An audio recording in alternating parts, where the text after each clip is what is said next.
नमस्कार, आप देख रहे हैं पत्रिका टीवी और आपके साथ मैं हूं डॉक्टर मीना शर्मा।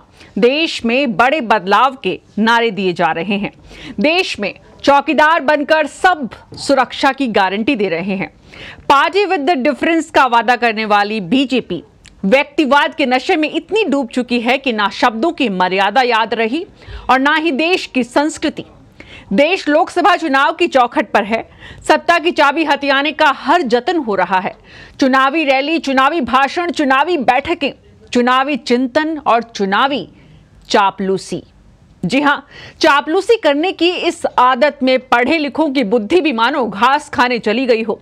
पेशे से डॉक्टर हैं, शौक राजनीति का और ओहदा देश के संस्कृति मंत्री का है।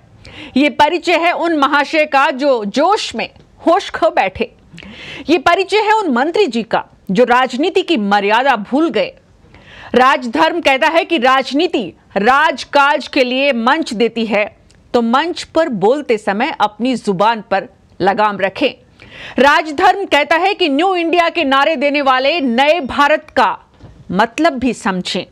नेता नायक होता है, लिहाजा नेता जिम्मेदारी और जवाबदेही भी तय करें। इस देश में आज एक बेटी को माता पिता ने जन्म लेते ही सड़क पर फेंक दिया। एक महिला को, राजनेता को पति ने बेटे के साथ मिलकर इतना मारा कि पुलिस की मदद लेनी पड़ी। और राजनेता को मोदी सरकार के एक मंत्री ने, राजनेता को, विपक्ष की पार्टी की महामंत्री को मोदी सरकार के एक मंत्री ने पप्पू की पप्पी कहकर अपनी विकृत मानसिकता का परिचय दे दिया। तीनों घटनाएं आज जो देश में सामने आई गवाह है इस बात की कि हम जिस समाज में रहते हैं वहां बुनियादी रूप से कोई बदलाव अभी नहीं महसूस कर पा रहे, क्योंकि बदलाव लाने वाले ही उस रास्ते पर चलते नजर नहीं आते हैं। इसलिए राजधर्म में लीजिए मेरे साथ शपथ इस बात की कि 2019 के चुनाव को यादगार बनाएंगे। पत्रिका टीवी के शामिल होइए इस लोकतंत्र के हवन में, आहुति दीजिए अपने वोट की और बोलिए मेरे साथ, चुने भारत का भविष्य, वोट करें अवश्य।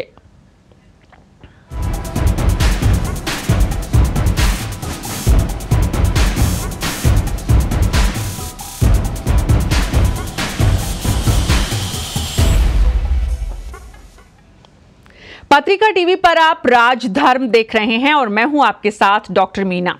देश की पूरी सरकार आज चौकीदार बन गई है। एक बेहद नया लेकिन दिलचस्प प्रयोग इस वक्त नरेंद्र मोदी की सरकार कर रही है।